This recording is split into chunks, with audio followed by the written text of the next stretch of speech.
اللہ سبحانہ و تعالیٰ کی اطاعت کی طرف بڑھنے میں جو اہم ترین بات ہے ان میں سے بہت سے امور کو کرنا نہیں ہے بلکہ بہت سے امور سے بچنا ہے. جیسے کہ بہت سے علماء اور عرفا کا یہ کہنا ہے کہ ہم اکثر یہ تو جانتے ہیں کہ ہمیں کیا کرنا ہے لیکن اس سے اہم یہ نہیں جانتے کہ ہمیں کیا نہیں کرنا ہے. واجبات کی ادائیگی اہم ہے، اس سے زیادہ اہم حرام سے اپنے آپ کو بچانا ہے. اس لیے کہ واجب کو ادا کرنے والا لیکن ساتھ میں حرام کرنے والا ویسا ہی ہے کہ جیسے کئی مرتبہ مثال دی جا چکی ہے کہ اگر کسی کنویں میں کتا گر گیا ہو اور آپ کتنا ہی اس کو صاف کرنے کے لیے پانی نکال دیجئے لیکن جب تک کتا نہ نکالیں اس وقت تک وہ پانی صاف نہیں ہو سکتا. تو حرام سے اپنے آپ کو بچانا یہ اللہ سبحانہ و تعالیٰ کی طرف بندگی میں سب سے زیادہ اہم ہے. اور اس خاطر دعائے کمیل میں اس جانب بالکل ابتدائی میں بڑا واضح اشارہ ہوا. دعائے کمیل شروع ہوتی ہے اللہم اغفر لی الذنوب التی تغیر النعم. جا دعائے کمیل اللہم انی اسألک برحمتک التی وسعت کل شیء، پروردگار میں تجھ سے سوال کر رہا ہوں تیری اس رحمت کے واسطے سے جو ہر شے پر غالب ہے، اور تیرے اس نور کے واسطے سے جو ہر شے میں موجود ہے، اور تیرے علم کے واسطے سے جو ہر شے میں احاطہ رکھتا ہے. تو پہلے تو ہم نے اللہ سبحانہ و تعالیٰ کو اس کی ذات کی عظمت کا واسطہ دیا. پھر ہم کہتے ہیں یا نور و یا قدوس، اے حقیقی نور جو دنیا میں اور آخرت میں جو کچھ جس کے پاس جہاں کہیں نور ہے اس کا منبع، مصدر اور مطلع خود ذات پروردگار ہے. اے حقیقی نور، اللہ سبحانہ و تعالیٰ ہی نور کا مصدر ہے، یا نور ہو یا قدوس. اور اے وہ کہ جس تک تقدیس ہے، پاکیزگی جس سے ہے، جس تک جو پاکیزگی ہے وہ اس سے ہے. یا اول الاولین، اے اولین سے بھی اول، و یا آخر الاخرین، اے آخرین سے بھی آخر.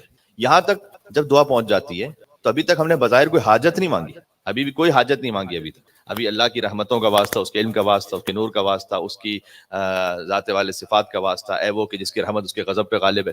اور اللہ سبحانہ وتعالیٰ کی حمد و ثنا تک بات پہنچ کر اب ہم جو پہلی حاجت مانگ رہے ہیں وہ کیا ہے؟ پہلی حاجت دعائے کمیل کی ہوتی ہے کہ اللہم اغفر لی الذنوب التی تغیر النعم. پروردگار تو میرے ان گناہوں کو معاف فرما دے کہ جو نعمتوں کو آفتوں میں بدل دیتے. تو گناہوں کو معاف فرما دے. اللہم اغفر لی الذنوب التی تہتک العصم، ان گناہوں کو معاف فرما دے کہ جو عصمتوں کے پردے کو یعنی عزتوں کے پردے کو چاک کر دے، جس سے عزت ختم ہو جاتی انسان. اور چونکہ یہ ایک ایسا سینسیٹیو موقع ہے اور ایک ایسا موضوع ہے کہ ہر انسان چاہتا ہے کہ اس کی عزت اور آبرو محفوظ رہے. اللہ تعالیٰ نے بھی اسی بات پر اصرار کیا ہے. اللہ تعالیٰ بھی ستار العیوب ہے، وہ ہم سب کے عیب ایک دوسرے سے چھپا کے رکھتا ہے ورنہ ہم ساتھ یہاں پہ نہ بیٹھے ہوئے ہوتے. امام علیہ السلام نے ایک حدیث میں ارشاد فرمایا، آپ کو پتہ ہے جیسے قرآن کی ایک آیت دوسری آیت کی تفسیر کرتی ہے ویسے ہی امام کا کلام دوسرے امام کے کلام کی تفسیر کرتا ہے. تو اگر ہم یہ کہیں کہ اللہم اغفر لی الذنوب التی تحتک الاسم، اللہ تعالیٰ سے ہم کہہ رہے ہیں کہ پروردگار میرے ان گناہوں کو معاف فرما دے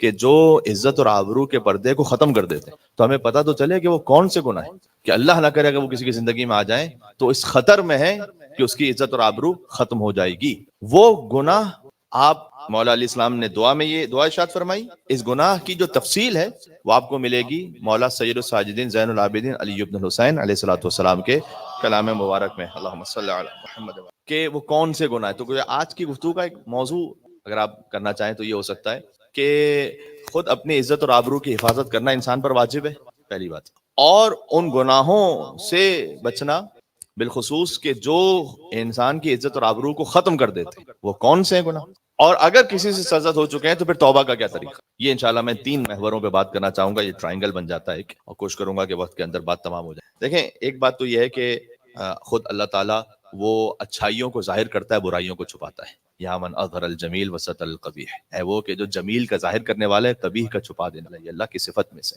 اور یہ ہمارے اندر یہ صفت ہونے خود مولا کائنات نے اللہ سبحانہ و تعالیٰ کی حمد و ثنا اور تعریف کرتے ہوئے جملہ دعائے کمیل ہی میں ارشاد فرمایا کہ کم من قبیح سترت، کتنی ہی میری قباحتیں تھیں جنہیں تو نے چھپا کے رکھا ہوا. اور آگے فرمایا وکم من ثناء جمیل لست اہلا لہ نشرت، اور کتنے ہی ایسے کام کہ جس کا مجھ میں کوئی کریڈٹ نہیں تھا، میری اس میں کوئی مثال کے طور پر انکلوژن نہیں تھی، لیکن جب تعریف کا موقع ہے تو نے میرا نام بھی شامل کر دیا. کتنی مرتبہ ایسا ہوتا ہے کہ ایک کام ایک جگہ پہ ہوا ہے، کوئی اچھا کام ہے جس میں شاید فرض کیجئے کہ ہمارا اتنا انوالومنٹ نہیں تھا، لیکن اللہ تعالیٰ نے جب مشہور کیا تو نشر تھا، اس نے ایسے نشر کر دیا کہ جیسے میں بھی اس میں شامل تھا.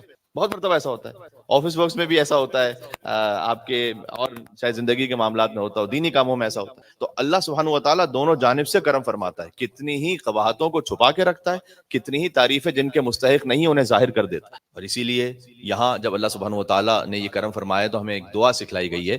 آپ اس دعا کو اگر اردو میں بھی کہہ سکیں کہ لا تفضحنی یوم القیامت علی رؤوس الاشہاد، پروردگار یہاں تو نے میرے عیبوں کو چھپا کے رکھا ہے، جب قیامت میں اولین اور آخرین کے گواہ سامنے ہوں گے اس وقت میرے عیبوں کی پردہ پوشی فرمانا، اور مجھے دوسروں کے سامنے ذلیل و رسوا نہ کر دینا. یعنی مثلا یہ کہ اس وقت قیامت میں لوگ یہ سوچیں کہ ارے یہ تو بڑا اچھا ایک مومن معلوم ہوتا تھا، یہ تو شب جمعہ میں آتا تھا، یہ تو نماز جمعہ میں ہوتا تھا، مثلا یہ تو خطیب تھے، یہ تو نواں خان تھے، یہ تو ماتمی تھے، یہ تو ایسے تھے، یہ تو اتنا چیریٹی کرتے تھے، یہ تو بہت اچھے مومن لگتے تھے. ارے ہمیں پتہ چلا کہ اوہو یہ تو وہ تھے بھائی. پروردگار قیامت میں یہ نہ ہو جائے. اللہ سبحانہ و تعالیٰ انشاءاللہ سب کی عزتوں کو محفوظ رکھے اور ہمیں اپنے بے شمار رحمتوں اور بے شمار برکتوں سے نوازے اللہ سبحانہ و تعالیٰ. یہاں سے وہاں تک مل کے صلوات ایک اور بھیجتے محمد و آل محمد علیہ السلام پر. اللہم صلی علی